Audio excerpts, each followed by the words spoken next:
ओम नमः शिवाय। स्वागत है आप सभी का आपके अपने YouTube चैनल उपासना की उपासना में। आज की वीडियो में आप सुनेंगे श्रावण मास महात्म के छठे अध्याय की कथा। कथा में भगवान शिव सोमवार व्रत का विधान बता रहे हैं। महात्म के अंत में आप सुनेंगे भगवान शिव की भक्ति की कथा।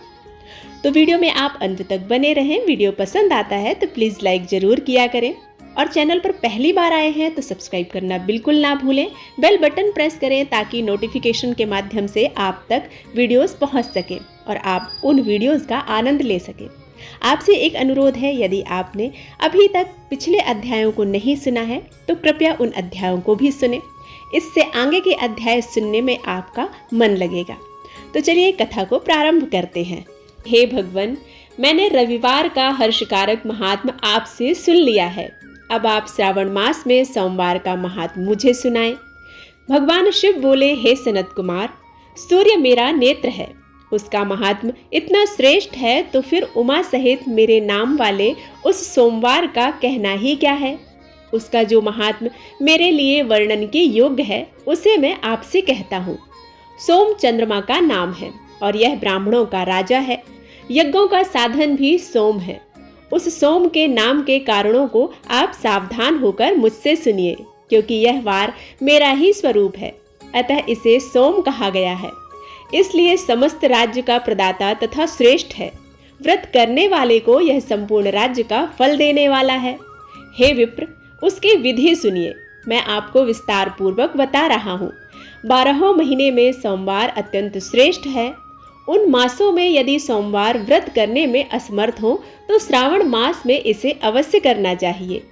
इस मास में इस व्रत को करके मनुष्य वर्ष भर के लिए व्रत का फल प्राप्त करता है। श्रावण मास में शुक्ल पक्ष के प्रथम सोमवार को यह संकल्प करें कि मैं विधिवत इस व्रत को करूंगा या करूंगी। शिव जी मुझ पर प्रसन्न हो। इस प्रकार चारों सोमवार के दिन यदि 5 हो जाएं तो उसमें भी प्रातःकाल यह संकल्प करें और रात्रि में शिव जी का पूजन करें। 16 उपचारों से सायंकाल में श्री शिव जी की पूजा करें और एकाग्रचित्त होकर इस दिव्य कथा का श्रवण करें। हे सनत कुमार, इस सोमवार की कही जाने वाली विधि को अब मुझसे सुनिए।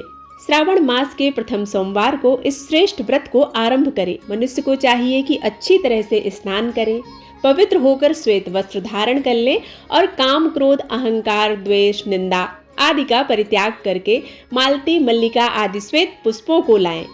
इनके अतिरिक्त अन्य विविध पुष्पों से तथा अभीष्ट पूजनोपचारों के द्वारा त्र्यंबक इस मूल मंत्र से शिव जी की पूजा करें। उसके बाद कहे, मैं शव भवनाशक महादेव उग्र उग्रनाथ भाव शशिमौली रुद्र नीलकंठ शिव तथा भवहारी का ध्यान करता हूँ। इस प्रकार अपने विभव के अनुसार मनोहर उपचारों से देवेश शिव का विधिवत पूजन करें। जो इस व्रत को करता है उसके पुण्य फल को सुनिए। जो लोग सोमवार के दिन पार्वती सहित शिव की पूजा करते हैं वे पुनरावृत्ति से रहित अक्षय लोक प्राप्त करते हैं। हे सनत कुमार, इस मास में नक्त व्रत से जो पुण्य प्राप्त होता है उसे मैं संक्षेप में कहता हूँ। देवताओं और दानवों से भी अभेद 7 जन्मों का अर्जित पाप नक्त भोजन से नष्ट हो जाता है। इसमें संदेह नहीं करना चाहिए, अथवा इस अत्युत्तम व्रत को उपवास पूर्वक करें। इसे करने से पुत्र की इच्छा रखने वाला मनुष्य पुत्र प्राप्त कर सकता है और धन चाहने वाला धन प्राप्त करता है। इसमें तनिक भी संदेह नहीं करना चाहिए, अथवा इस अत्युत्तम व्रत को उपवास पूर्वक करें। इसे करने से पुत्र की इच्छा रखने वाला मनुष्य पुत्र प्राप्त करता है और धन चाहने वाला धन प्राप्त करता है। वह जिस जिस अभीष्ट की कामना से इस व्रत को करता है उसे वह प्राप्त करता है। इस लोक में दीर्घकालिक वांछित सुख उपभोगों को भोग कर अंत में श्रेष्ठ विमान पर आरूढ़ होकर वह रुद्रलोक में प्रतिष्ठा प्राप्त करता है। चित्त चंचल है, धन चंचल है और जीवन भी चंचल है, ऐसा समझकर प्रयत्न पूर्वक व्रत का उद्यापन करना चाहिए। चांदी के वृषभ पर विराजमान स्वर्ण निर्मित शिव तथा पार्वती जी की प्रतिमा अपने सामर्थ्य के अनुसार बनानी चाहिए। इसमें धन की कृपणता नहीं करनी चाहिए। इसके बाद एक दिव्य तथा शुभ लिंगतोभद्र मंडप बनाएं तथा उसमें 2 श्वेत वस्त्रों से युक्त एक घट स्थापित करें। घट के ऊपर तांबे अथवा बांस का बना हुआ पात्र रखें और उसके ऊपर उमा सहित शिव को स्थापित करें। उसके बाद श्रुति, स्मृति तथा पुराणों में कहे गए मंत्रों से शिव की पूजा करें। पुष्पों का मंडप बनाएं तथा उसके ऊपर सुंदर चंदोवा लगाएं। उसमें गीतों तथा बाजों की मधुर ध्वनि के साथ रात में जागरण करें। उसके बाद बुद्धिमान मनुष्य अपने ग्रह सूत्र में निर्दिष्ट विधान के अनुसार अग्नि स्थापन करे और फिर शिव आदि 11 श्रेष्ठ नामों से पलाश की समिधाओं से 108 आहुतियां प्रदान करे। जौ, तिल, अक्षत और घी इन तीनों को मिलाकर अप्यायस्व मंत्र से आहुतियां प्रदान करें। बिल्व पत्रों की आहुति त्र्यंबक अथवा षडाक्षर मंत्र ओम नमः शिवाय के द्वारा प्रदान करें। उसके बाद स्विष्टकृत होम करके पूर्णाहुति देकर आचार्य का पूजन करें और उसके बाद में उन्हें गौ प्रदान करें। इसके बाद 11 श्रेष्ठ ब्राह्मणों को भोजन कराएं तथा उन्हें वंशपात्र सहित 11 घाट प्रदान करें। इसके बाद पूजित देवताओं को तथा देवता को अर्पित सभी सामग्री आचार्य को दे दें और तत्पश्चात प्रार्थना करें, मेरा व्रत परिपूर्ण हो और शिव जी मुझ पर प्रसन्न हो। उसके बाद बंधुओं के साथ हर्षपूर्वक भोजन करें। इसी विधान से जो मनुष्य इस व्रत को करता है वह जिस जिस अभिलाषित वस्तु की कामना से उसे करता है उसे वह प्राप्त होती है और अंत में शिवलोक को प्राप्त होकर उस लोक में पूजित होता है। हे सनत कुमार, सर्वप्रथम श्री कृष्ण ने इस मंगलकारी सोमवार व्रत को किया था। श्रेष्ठ आस्तिक तथा धर्मपरायण राजाओं ने भी इस व्रत को किया था। जो इस व्रत का नियम श्रावण मास में करता है वह भी उस व्रत के करने का फल प्राप्त करता है। इसके आगे की कथा का रसपान आप 7वें अध्याय में करेंगे। आइए अब सुनते हैं भगवान शिव के भक्ति की कथा। बहुत समय पहले की बात है।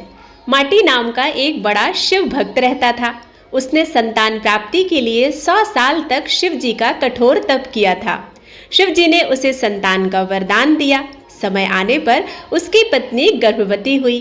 पत्नी का प्रसव 4 साल तक नहीं हुआ तो माटी को बड़ी चिंता हुई। पता चला कि गर्भ का बालक कालमार्ग नामक राक्षस के डर से बाहर ही नहीं निकल रहा। माटी ने सोचा कि क्यों ना गर्भ में स्थित शिशु को शिव का ज्ञान दे दिया जाए। उसने शिशु को शिव ज्ञान देना प्रारंभ कर दिया, जिससे शिशु को बोध हुआ और वह बाहर निकला। माटी ने कालमार्ग से डरने के कारण अपने पुत्र का नाम रखा कालभीति। कालभीति जन्म से ही परम शिव भक्त थे। बड़ा होते ही कालभीति घोर तपस्या में लगे। बेल के पेड़ के नीचे पैर के अंगूठे पर खड़े होकर वह 100 वर्षों तक एक बूंद भी पानी की बिना पिए मंत्रों का जप करते रहे। 100 वर्ष पूर्ण होने पर एक दिन एक आदमी जल से भरा हुआ घड़ा लेकर आया। कालभीति को नमस्कार कर उसने कहा कि जल ग्रहण कीजिए। कालभीति बोले, आप किस वर्ण के हैं? आपका आचार व्यवहार क्या है? यह सब जाने बिना मैं जल नहीं पी सकता। पानी लाने वाला आगंतुक बोला, मैं जब अपने माता पिता को ही नहीं जानता तो अपने वर्ण का क्या कहूँ? आचार विचार और धर्मों से मेरा कोई वास्ता ही नहीं रहा। कालभीति ने कहा, मेरे गुरु के अनुसार जिसके कुल का ज्ञान ना हो उसका अन्न जल ग्रहण करने वाला तत्काल कष्ट में पड़ जाता है। मैं पानी नहीं पीऊंगा। श्रीमन, आगंतुक बोला, तुम्हारी बात पर हंसी आती है। जब सब में भगवान शंकर ही निवास करते हैं तो किसी को बुरा नहीं कहना चाहिए, क्योंकि इससे भगवान शंकर की ही निंदा होती है। यह जल अपवित्र कैसे हुआ? घड़ा मिट्टी का बना है और आग में पका है, फिर जल से भर दिया गया। मेरे छूने से अशुद्धि आ गई, तो अगर मैं अशुद्ध होकर इस धरती पर हूँ तो आप यहाँ क्यों रहते हैं? आकाश में क्यों नहीं रहते? कालभीति ने कहा, सभी में शिव ही हैं। सबको शिव मानने वाले नास्तिक लोग खाना छोड़कर मिट्टी क्यों नहीं खाते?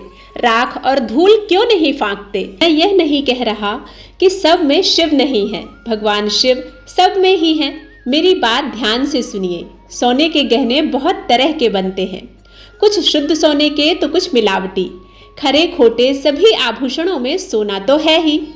इसी प्रकार ऊंच नीच शुद्ध अशुद्ध सब में भगवान सदाशिव विराजमान है। जैसे खोटा सोना खरे के साथ मिलकर एक हो जाता है, इसी तरह इस शरीर को भी व्रत, तपस्या और सदाचार के द्वारा शोधित करके शुद्ध बना लेने पर मनुष्य निश्चित ही खरा सोना होकर स्वर्ग लोक में जाता है। तो शरीर को खोटी अपवित्र चीजों से बिगाड़ना ठीक नहीं। जो व्रत उपवास करके शुद्ध हो गया है वह भी यदि इस तरह अशुद्ध होने लगे तो थोड़े ही दिनों में पतित हो जाएंगे। इसलिए आपका दिया पानी तो मैं कभी पी ही नहीं सकता। कालभीति के ऐसा कहने पर आगंतुक हंसने लगा। उसने दाहिने अंगूठे से जमीन कुरेद कर एक बहुत बड़ा गड्ढा तैयार किया। फिर उसी में वह सारा जल लुढ़का दिया। गड्ढा भर गया, पानी बचा रह गया। फिर उसने अपने पैर से ही कुरेद कर एक तालाब बना दिया और बचे हुए जल से उस तालाब को भर दिया। यह अद्भुत दृश्य देखकर कालभीति जरा भी नहीं चौंके। आगंतुक बोले, ब्राह्मण देव, आप हैं तो मूर्ख, परंतु बातें पंडितों सी करते हैं। लगता है आपने विद्वानों की बातें नहीं सुनी। कुआं दूसरे का, घड़ा दूसरे का और रस्सी दूसरे की है। एक पानी पिलाता है और एक पीता है। सब समान फल के भागी होते हैं। ऐसा ही मेरा भी जल है। तुम धर्म के ज्ञाता हो, फिर क्यों इसे नहीं पियोगे? कालभीति ने विचार किया, यदि एक कार्य में अनेक सहायक हों तो काम करने वाले को मिलने वाला फल बंटकर समान हो जाता है। बात तो ठीक है। कालभीति ने उस मनुष्य से कहा, आपका यह कहना ठीक है। कुएं और तालाब का पानी पीने में दोष नहीं है। फिर भी आपने तो अपने घड़े के जल से ही इस गड्ढे को भरा है। यह बात सामने देखकर मैं हरगिज इसे नहीं पीऊंगा। कालभीति के हठ पर वह पुरुष हंसता हुआ अंतर्ध्यान हो गया। अब कालभीति को अचरज हुआ। सोचने लगे कि यह क्या किस्सा है।